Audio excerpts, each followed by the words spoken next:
It's the most common fire in the house is in the kitchen, and it's on your stove. And it's usually caused by someone leaving something too long to be cooked or oil igniting, okay? And what happens then, the oil ignites, you get this big flame above the pot, and what's above the pot in so many houses? Your filter system. And we know from experience that most people don't clean their filters out. And they're chock-a-block full of fat, and all of a sudden you've got a fire up inside your shelving, your cupboards, or straight up into your roof space, or all of the above. So we'll put the pot on the stove. If we can imagine there's flames coming out of our pot, okay, this is a must-have. Every kitchen should have one of these. Okay, it's a fire blanket. Very simple to use. This one's pre-prepared for action. It hangs up there, and it's just a matter of grabbing the tags and pulling down, and you're ready to go. So, grab it, open it, hold it by the tags. Use the tags to help yourself roll it to protect your hands. Okay, we normally do this all suited up in our gear because of OH&S, but in the reality, this is what you're going to be wearing, normal clothes, everyday clothes. So protect your hands, and then approach. You're obviously going to approach from the front. We can't do that here, but approach it. Use it to protect yourself because the radiated heat will be protected. You'll be protected by it, and just lay it over the top. Once you've laid it over the top, you should be able to reach in and turn your stove off. Turn your stove off and walk away. Don't move the pot. Wait, call the fire brigade, and either ourselves or New South Wales will turn out, and we'll come and make sure it's safe for you.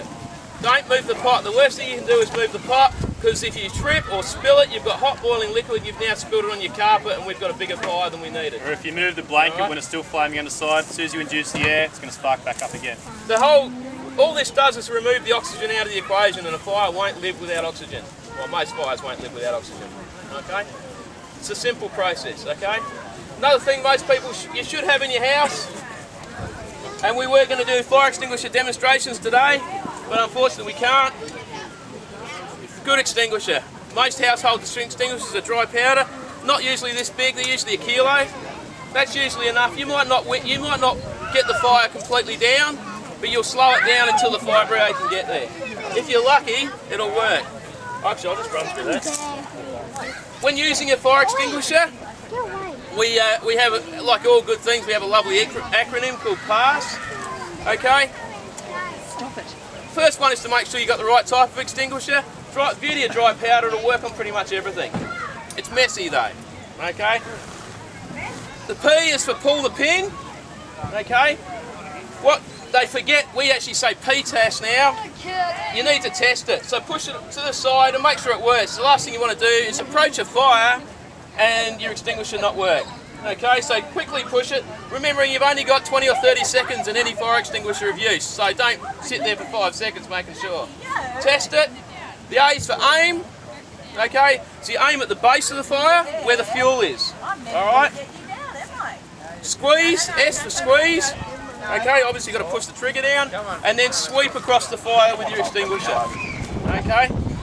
And once, you can also use it as a little bit of protection from the heat as well. Once it's empty, lay it on the ground. Okay, that's the general signature that a extinguisher is empty and no one else will pick it up and use it. That's about all we're going to do.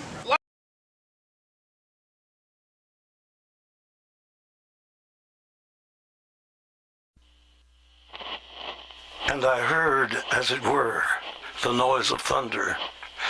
One of the four beasts saying, "Come and see." And I saw, and behold, a white horse. Oops! I did it again, baby. Yeah!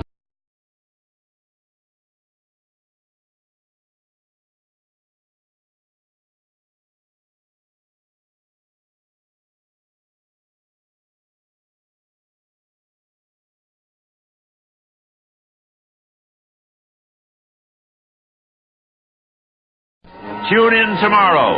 Same bat time, same bat channel. Bye for now.